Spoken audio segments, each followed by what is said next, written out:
Jones, sem dúvida o tiro saiu pela culatra, mas isso não nega o arbítrio e a gravidade da tentativa de censura, né?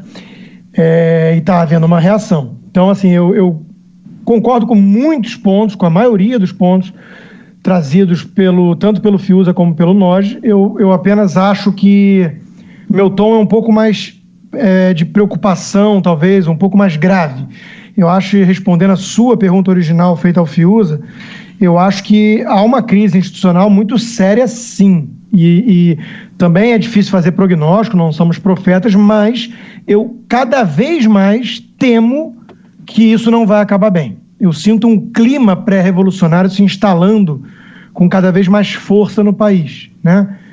Um amigo meu, o nosso querido Alexandre Borges, já chegou a mencionar a República de Weimar. Quer dizer, tem um clima no ar que está atiçando extremistas de ambos os lados, né? E isso muito já foi dito, né? Tem os assanhados com toda esse abuso de poder por parte do STF, ele acaba legitimando, de certa forma, uma narrativa golpista, revolucionária do lado de lá.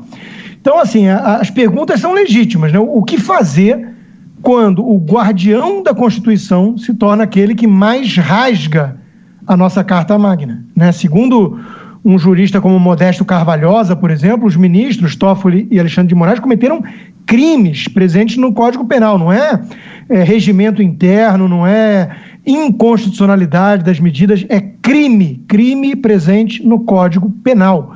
Então já estamos falando aí em impeachment ou não, talvez desistir porque é difícil, enquanto que talvez eles devessem ser presos, né? Então é aquela pergunta do poeta romano Juvenal: quis custodiet ipsos custodes, quer dizer, quem vigia, o vigia.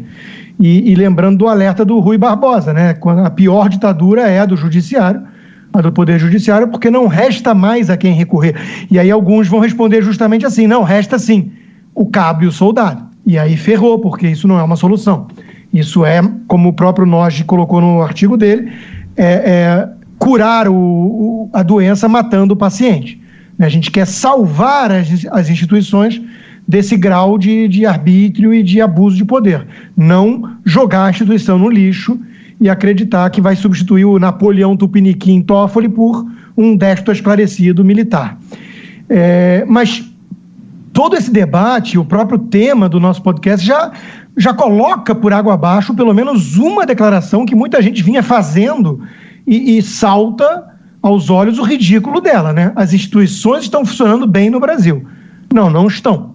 É verdade que Lula continua preso, é verdade que o impeachment passou, mas é piada achar que esse STF, por exemplo, talhado, como colocou o Fiuza, para ser o instrumento chavista do PT no Brasil, esteja funcionando bem.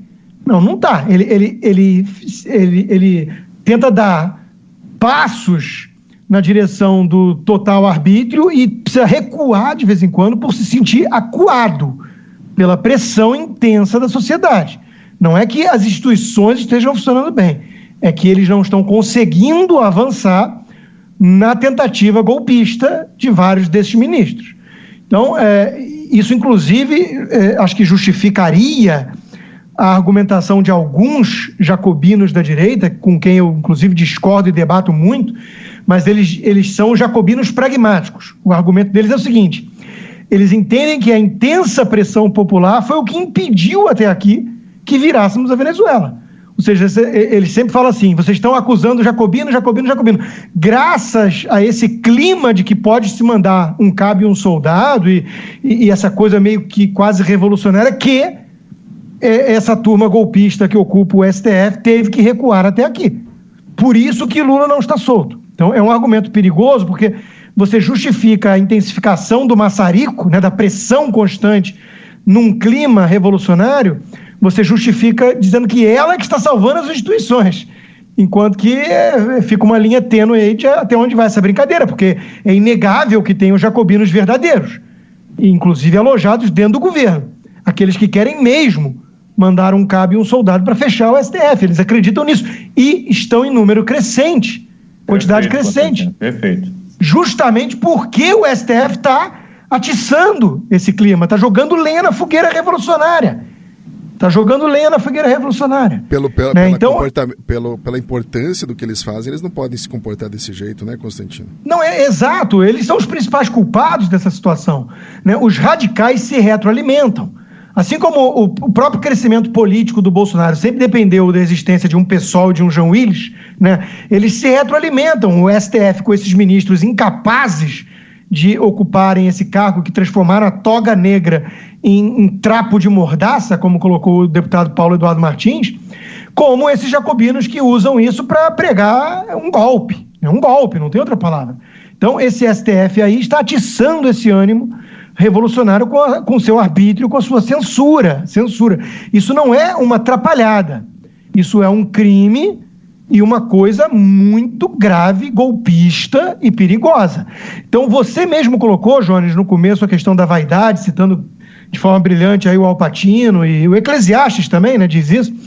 Só que eu vou além, né? A gente sabe que tem uns pavões ali no STF, mas isso que nós vimos dessa vez não é vaidade, na minha opinião. É um ato de autoritarismo para impedir, talvez, verdades inconvenientes de circularem, ou seja, é uma tentativa de preservar a impunidade. Afinal de contas, quem é o amigo do meu pai e por que ele é o amigo do meu pai? É isso que nós queremos saber. Então, não é, aí nesse caso não é um caso de vaidade. O Barrosão pode ser o pavão da corte. Agora, o que o Toffoli fez com o seu soldado, Alexandre de Moraes, inclusive apontado de forma arbitrária também como o relator, em vez de sorteio eletrônico, o que ele fez ali foi uma tentativa de censura para preservar potencialmente uma divulgação de um crime que ele teria cometido, ou da sua presença numa planilha de propinas de uma empreiteira corrupta. Então, o negócio é muito mais grave, né? Agora, como chegamos até aqui, o Fiuza vai querer falar um pouco disso, eu acho importante, mas vamos dar só um exemplo também para achar os responsáveis. O Toffoli não foi declarado ministro do STF pelo Lula. Ele foi indicado e tem uma sabatina. O Congresso dormiu no ponto. Onde estavam os senadores naquela época? Agora, talvez, eles possam agir para recuperar um pouco do estrago que eles ajudaram a causar. E na época houve uma chiadeira enorme de todos nós. Né, Constantino?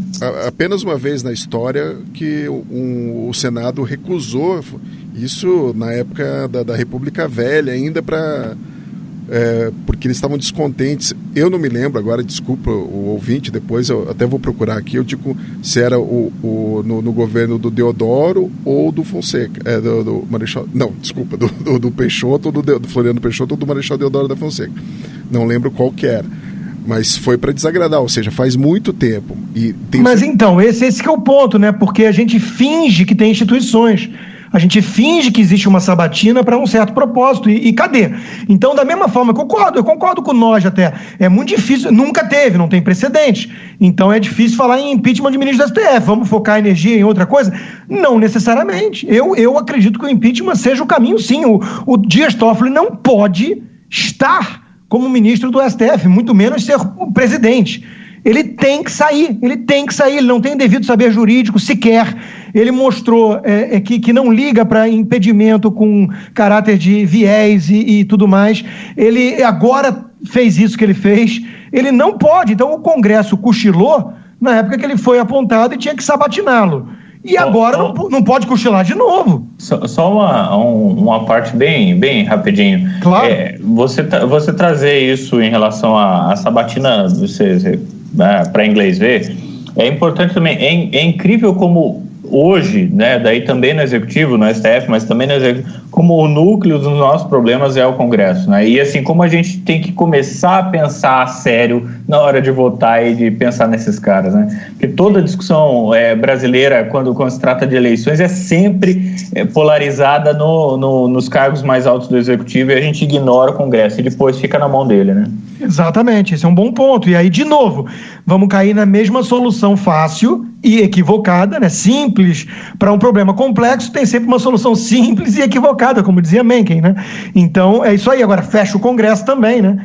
Então, quer dizer, agora o Bolsonaro, de repente, vai incorporar toda a pureza, a boa intenção e tudo mais, e vamos concentrar todo o poder nele, no Executivo, porque o judiciário é podre e porque o legislativo é podre. Então, pelo amor de Deus, isso não é solução verdadeira, né? Então, mas mostra como o buraco é mais embaixo, como a coisa está